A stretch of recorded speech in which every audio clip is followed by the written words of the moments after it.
안녕하세요. 마음찻집의 신규율입니다. 오늘은 여러분과 팬데믹이라고 하죠. 이렇게 세계적으로 유행하는 감염병 이후에 우리의 마음이 과연 어떤 식으로 변하고 어떤 식으로 세상을 받아들이게 될 것인가에 대해서 같이 이야기해 보려고 해요. 많은 전문가들이 사회, 경제, 문화, 과학 이런 다양한 측면에서 이런 코로나 이후에 우리가 어떻게 변화할 것인가에 대해서 많은 이야기를 하고 있죠. 지금도 예측하고 있고. 그런데 정작 가장 중요한 우리의 마음은 이런 큰 환란을 겪은 뒤에 어떤 식으로 변해가고 성장하고 반응할 것인지에 대해서는 아직 많은 분들이 이야기를 하지 않는 것 같아요. 그래서 이번 시간에는 거기에 대해서 한번 다뤄볼까 해요. 이런 큰 전염병이 돌 때마다 과연 이런 적이 우리 역사에 있었나를 되돌아보면 가장 먼저 떠오르는 게 이제 흑사병이죠. 그 중세시대 유럽에서 유행이 시작돼서 수백 년 동안 그게 간헐적으로 사라졌다 다시 나타났다 사라졌다 나타났다 하면서 유럽 인구의 3분의 1을 사망에 이르게 했다고 해요. 그러니까 굉장히 큰 질병이었죠. 이런 흑사병 이후에 실제로 유럽은 굉장히 큰 변화를 겪게 돼요. 물론 다양한 변화가 있겠지만 그 중에서 가장 큰 게 르네상스라고 하는 인문주의 시대가 도래를 하게 된 거죠. 물론 르네상스가 도래하기까지 여러 가지 이유가 있을 수 있겠지만 그 중에서 가장 큰 이유가 그런 흑사병이라는 큰 전염병이라고 많이들 이야기를 해요. 그런 르네상스가 갖는 가장 큰 의미는 그 이전까지 어떤 절대적인 신권이 사람들의 마음을 움직였다라면 그런 큰 전염병이 돌면서 내가 아무리 기도를 하고 신께 빌어도 이 병을 낫게 하거나 고쳐주지 않는다라는 걸 알게 된 거죠. 그러면서 사람들은 신이 아닌 인간 자체, 인간의 능력에 대해서 집중하기 시작했고 그런 마음이 르네상스라는 그런 새로운 문화, 형태를 만들어냈다라고 많이들 해석을 해요.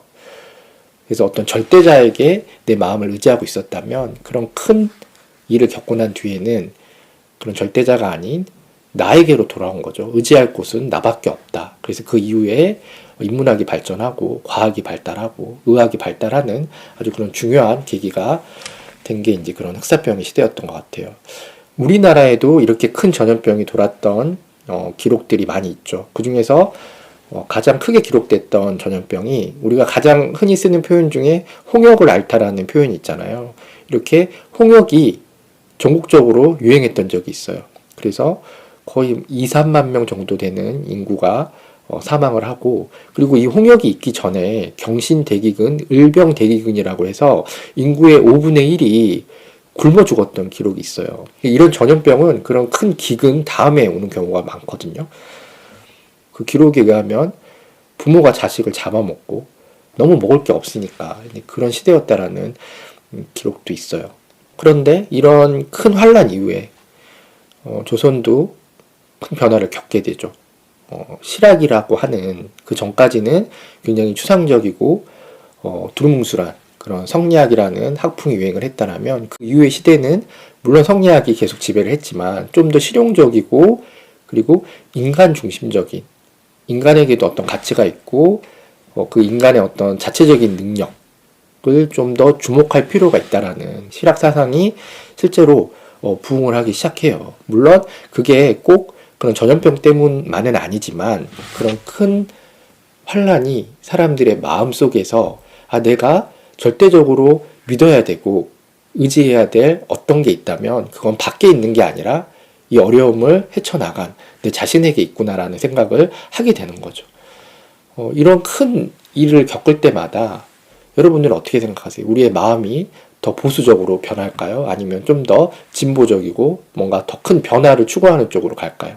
역사를 보면 다음에 이런 게 왔을 때 우리가 이것을 극복해내야 되지 않겠느냐라는 마음으로 좀 더 개혁적이고 개방적인 태도를 취하게 되죠. 그게 꼭 어떤 권력자의 마음이 아니더라도 많은 대중들의 마음속에는 그런 식으로 뭔가 새로운 가치, 새로운 문화, 새로운 기준을 찾고 싶은 마음이 생기는 거예요.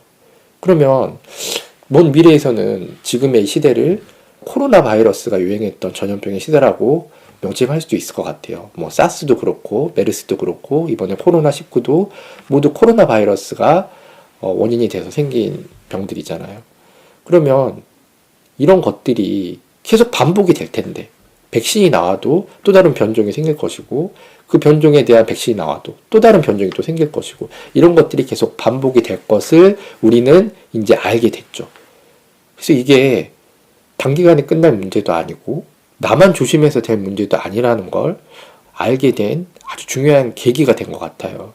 기상 용어 중에 나비 효과라는 말이 있죠.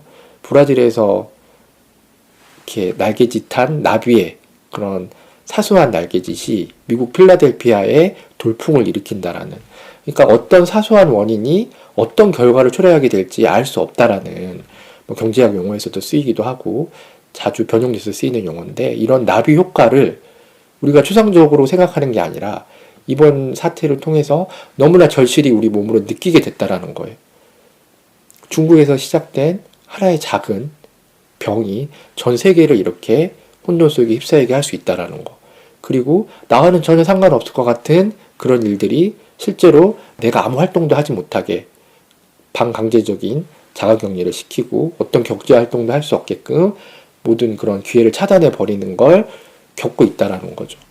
이런 걸 겪었을 때 우리의 마음은 무엇을 생각하게 될까요? 저 같은 경우에는 그래요. 우리가 5G 시대라 그래서 우리의 과학이 우리를 아주 가깝게 연결시켜주는 초연결 시대가 올 것이다라고 이야기를 하잖아요. 그런데 그게 기술의 문제가 아니라 우리의 마음도 나와 전혀 상관없는 누군가가 나와 이렇게 밀접하게 연결되어 있다는 걸 아주 신랄하게 경험을 했기 때문에 드디어 이제 우리도 알게 된 거죠. 저 사람과 내가 이렇게 연결되어 있다는 거. 바꿔서 얘기하면 저 사람의 마음과 나의 마음도 연결되어 있다는 걸 어렴풋이 이제 느끼게 된 거예요. 저는 이거를 초연결 감각이라고 표현하고 싶거든요. 이 초연결 감각이 어떻게 보면 그 이전에 우리의 종교에서, 모든 다양한 종교에서 추구했던 것, 저 사람이 힘들면 도와줘라, 저 사람이 아프면 나도 아프다, 그러니까 우리는 함께 행복해야 된다라는 그냥 좋은 이야기 같았던 그런 것들이 실제로 저 사람이 아프면 나도 아플 수 있구나, 저 사람이 힘들면 그게 금방 퍼져서 나에게도 문제가 생길 수 있다는 걸 이 바이러스를 통해서 알게 된 거예요. 이 초연결 감각이 우리의 마음을 좀 더 이타적으로 만들어줄 거라고 생각을 해요. 좀 더 쉽게 얘기해서 예전에는 어떤 일이 생겼을 때 우리가 그냥 나만 잘하면 되지, 그냥 너는 너의 인생을 살고 나는 내 인생을 살면 돼, 그리고 어떤 문제가 생겨도 그래 나만 잘하면 되지라고 생각을 했는데, 지금 우리가 경험하고 있는 건 나만 잘해도 아무것도 잘 되지 않는다라는 거예요. 우리는 함께 잘해야 되는 거죠. 이런 초연결 감각 시대에 독특한 우리라는 개념이 생긴 거예요. 모두가 서로를 배려해주는, 그래서 뭔가 잘못된 행동을 하면 안 되겠다라는, 그래서 오히려 그런 기준들이 서로를 잘 엮어주는 전혀 새로운 방식의 도덕률, 도덕적인 관념들이 생기지 않을까라는 생각이 드는 거죠.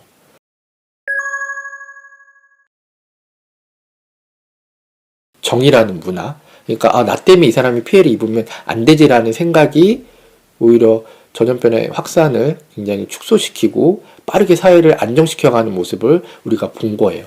그러니까 예전처럼 우리가 물리적으로 굉장히 많이 떨어져 있을 때는 이런 개인적인 사고, 개인적인 판단이 굉장히 중요한 도덕적인 가치가 된다라고 생각을 해요. 왜냐하면 말 그대로 서로가 떨어져 있기 때문에 물리적으로 나만 잘하고 나만 내 주위를 깨끗이 하면 되는 거였어요. 근데 지금은 너무나 서로 연결돼 있기 때문에 마치 어깨를 붙이고 살고 있는 것처럼, 보기에는 그렇지 않지만 정말 다양한 방식으로 서로가 연결돼 있기 때문에 나만 잘한다고 해서 아무 문제가 생기지 않는 게 아니라는 거죠. 나는 잘해도 이 사람이 잘못하면 나까지 그대로 영향을 받고 그 영향을 받은 나 때문에 바로 내 옆에 사람이 영향을 받는, 멀리 서로 떨어져 있지만 하나로 이렇게 뭉쳐져 있는 것 같은 모양으로 살게 된 거죠. 그래서 우리는 그런 걸 어렴풋이 알고 있다가 이번에 알게 된 거예요.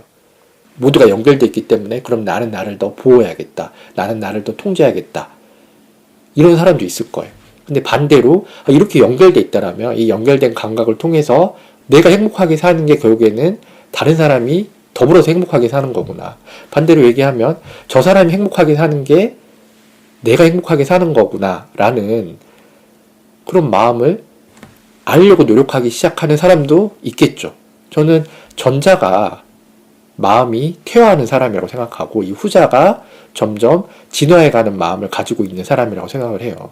우리가 진화라는 단어를 꼭 우리의 육체, 눈에 보이는 것들에만 대입을 하잖아요. 하지만 우리의 마음도 진화를 해요. 우리의 마음의 가장 초기 단계는 정말 나만 아는 단계죠. 이 나만 아는 단계에서 이 마음이 성장해 가면 내 가족까지를 알게 돼요. 그리고 이 마음이 좀 더 커지면 내가 친하게 지내는 사람, 내 지인들까지 커지게 되는 거죠. 그리고 이 마음에서 좀 더 성장을 하면 내가 비록 본 적도 없고 알지 못하지만 뭔가 힘들어하고 불행하는 사람들까지 내 마음의 크기가 넓어지는 거예요. 이런 어려운 일들을 통해서 마음의 진화를 아주 급격하게 이룬 사람들이 있을 거예요. 저 멀리서 누군가가 고통받고 있을 때 내가 그걸 외면하면 결국에는 그 어려움이 돌고 돌아서 내 이웃, 내 가족, 나에게까지 영향을 미치는 거구나. 그러니까 저 멀리 있는 누군가의 어려움을 마치 나의 어려움처럼 생각을 해야겠다라는 생각. 그렇게 생각하는 순간 마음은 수천 년 동안 지나했던 그 시간을 아주 짧게 줄여서 훨씬 더 성숙한, 뛰어난, 그리고 빛나는 마음을 가진 사람으로 만들어주는 거죠. 어떤 사람들은 이런 자가격리의 시기에 이혼율도 증가하고 가정폭력도 증가했다고 해요. 어떻게 보면 이 시기를 오히려 내 마음을 퇴화시키는 쪽으로 쓰고 있는 거죠. 그런데 어떤 사람들은 이런 자가격리의 경험을 통해서 이런 어려움을 겪지 않기 위해서는 우리 모두가 깨어 있어야 되고, 그렇게 깨어 있기 위해서는 내가 좀 더 내 이웃, 내 남들에 대해서 신경을 써야 되겠구나라는 그런 연결된 감각, 연결되어 있는 우리를 생각하는 좀 더 진화된 마음으로 성장해가는 계기가 됐을 수도 있을 것 같아요. 불교의 수행법 중에서, 그리고 그런 천주교나 기독교의 수행법 중에서 그런 암자나 수도원에 가서 문을 걸어 잠그고 그 안에서 수행을 하는 그런 수행법이 있어요.